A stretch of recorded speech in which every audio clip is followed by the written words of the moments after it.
Hey, Mike. What? Who's got next? What's good, y'all? It's your man, Hezo, and welcome back to the Blacktop, where I always got next, you feel me? Let's talk some hoops, man. Back at it with another Hawks recap. Atlanta in New Orleans. I was actually going to go to this game, but I decided not to because I was going to decide. I was between two games, and I decided to go to another game instead. I'm going to be going to the Raptors game on the 19th. And I kind of wish I would have went to this game, but it is what it is. This game was way too close for comfort. Be sure to subscribe to the channel if you are new. Leave a like on the video. We are now on our way to 800 subs, man. Shout out to y'all. Greatly appreciate all the help and support and all the love y'all have been giving me. And let's get right into it. To start out the game, man, Atlanta was hot offensively, came out the gate, hitting shots, and it was very, very nice to see Trey got going early. But on the Pelicans side, man, CJ, Zion, they were hot, man. I mean, CJ was hitting pretty much everything he took. Zion was getting to the rim, finishing. JC did a pretty decent job on him for the most part, especially in the second half. Atlanta did control the game for the most part up until late in the fourth quarter, which I'm gonna get to a little bit later. Atlanta's starters in the first half played very well on defense. Like I said, JC was doing a pretty decent job on Zion. You can't stop this man going to the rim, man. He's gonna get to the rim regardless. But DeAndre Hunter, such an incredible job on BI. BI really struggled the entire night, and you have to credit DeAndre Hunter for that. JC picked up 2 quick fouls, guarding Zion, of course. I mean, like I said, man, when you're guarding Zion, there's not really much you can do. JC was doing the best he could. He did pick up 2 quick fouls, but I'll tell you what, Jalen Johnson came into the game and really gave good minutes for JC, and he looked really good. He had his best game of the season, playing with confidence. He was playing with confidence, and you love to see that. Hopefully, he can build upon that. He took a little bit too many threes. I think he did shoot like 3 threes. He did hit 1, but that's not really Jalen Johnson's game. I really would like to see him get to the rim more, but I'll tell you what, man, that fast break dunk that he had when he windmilled it, that was smooth. You love to see it. Atlanta closed out the half up 8. Second half started, and both defenses were playing well. Both defenses were getting stopped. Both teams were struggling to score. Atlanta was doing a much better job defending Zion without fouling. He was still getting to the rim, but they were really bringing help defense over. And I can't even... Clint Capella was awesome, man. He had an incredible game, his best game of the season. Atlanta goes up, I think, at like 13 once they started to get it going a little bit offensively. Trey had a huge third quarter. I think he had a 14-point third quarter. You know, New Orleans made a run. And keep in mind, New Orleans was coming. This is a back-to-back for them. They played Golden State last night, got a win, a back-to-back for them. So you're thinking they're going to, kind of come out the gate slow. But they pretty much held their own, man. They hung around. Even when Atlanta would go up, they would, kind of get right back into the game. And that's what they did in the third quarter. They made a late third quarter run after Atlanta was up that 10-11, hovering around that 10-11 point mark. They make a late run in the third quarter. I think Atlanta was only up like 2 to 4 points going into the fourth quarter. I can't exactly remember. Atlanta did an excellent job of getting to the free throw line late in the third quarter, being really aggressive, and that was led by Trey. I think he shot like 14 free throws on the night or whatever. Fourth quarter kind of started out back and forth. Both teams were doing a pretty good job offensively, but then Atlanta went on a 10-0 run, and it looked like they were about to put the game away. New Orleans calls a timeout. They're down 13 with about 5 minutes left, man. And this is where the game just took a complete turn. Poor execution for Atlanta these last 5 minutes, man. I can't even stress it enough. That 5 minutes was absolutely atrocious. I didn't even know what to think. This game really looked like it was about to slip away. It almost looked like Atlanta was trying to lose.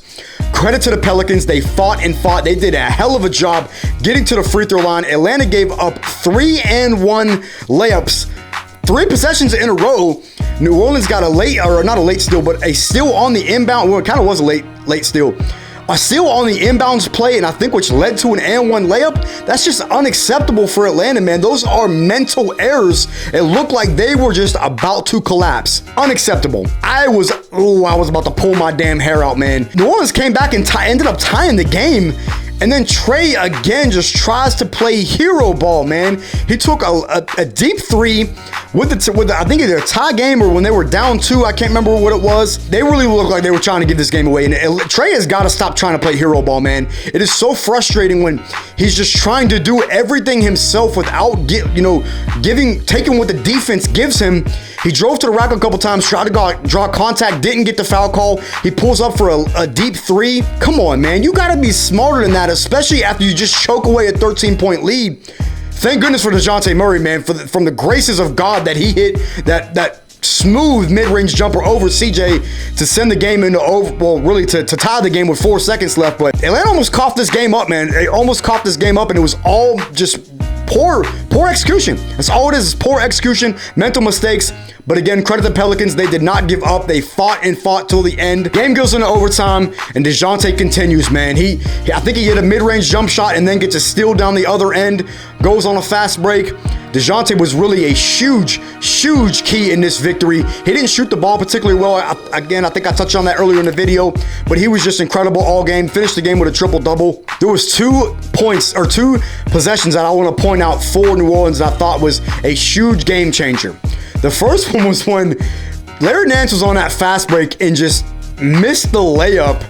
Bro, why don't you just go up and dunk it? Like, you were wide open. Now, I know his legs probably weren't there after playing, being in the back-to-back, but that was a huge possession because they were about to tie the game on that, and then Atlanta scores the next possession. They go down 4, and then the other one, Zion had a wide-open 3. I think when they were down 4, he takes a wide-open 3, and I get it, he's wide open, but that's not his game.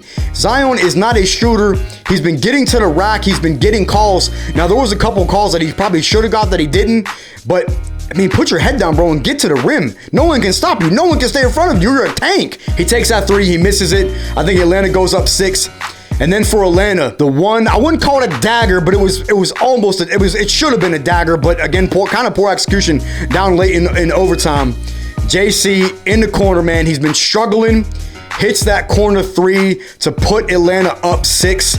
And just an incredible shot. He was wide open, but very good to see for John Collins, man. He's been really struggling offensively, especially from 3. I think he was 1 for 20 from 3 before he hit that shot.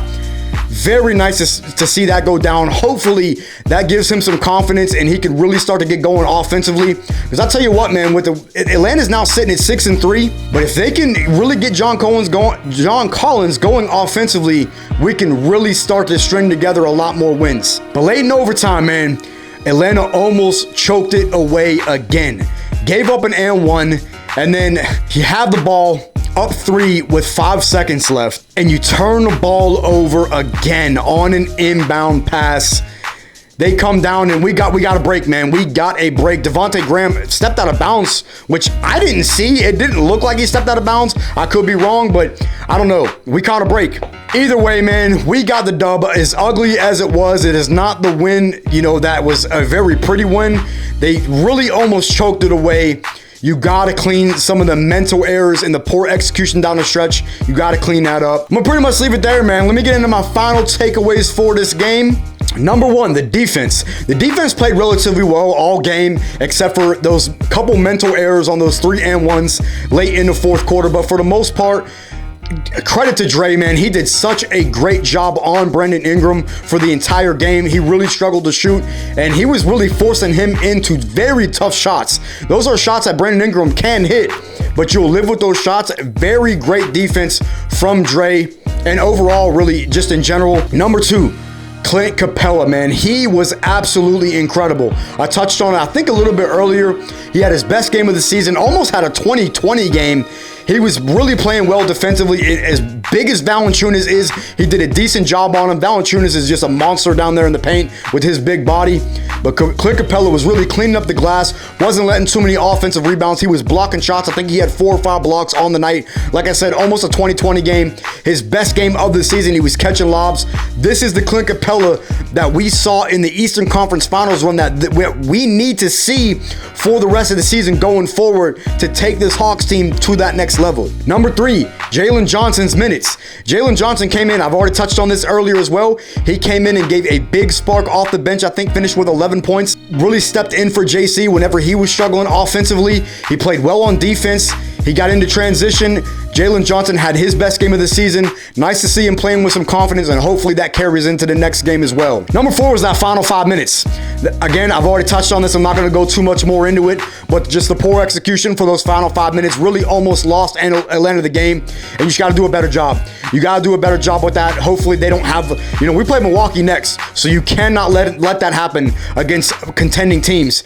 Now, we got our first dub against a really, really good team, but again, this team was on a back-to-back.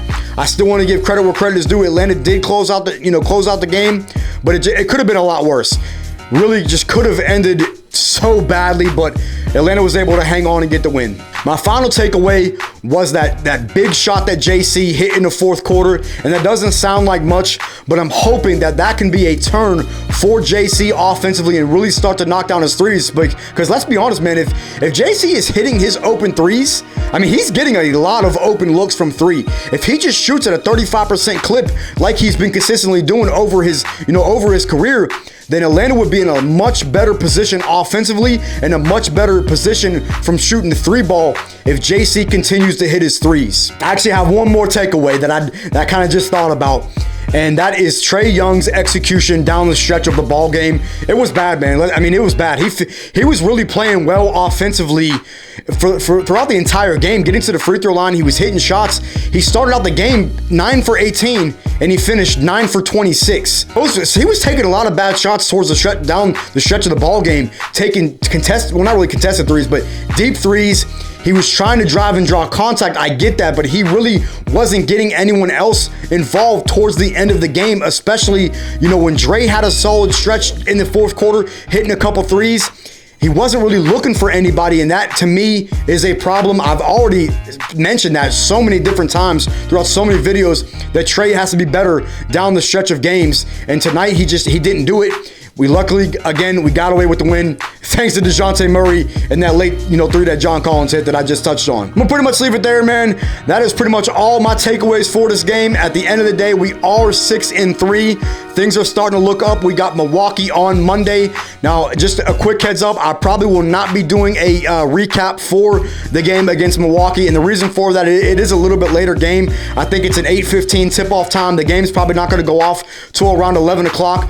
I've said it 1,000 times. I do still work a 9 to 5. For now, hopefully that changes in the future, but I do still work a 9 to 5. I do still got to get up early in the morning, so I'm probably not going to do a recap for the game against Milwaukee on Monday night. Let me know y'all's thoughts down in the comments. What is y'all overall takeaways from this game? What did you think about everybody's performance? Leave a like on the video, and I will catch y'all next episode.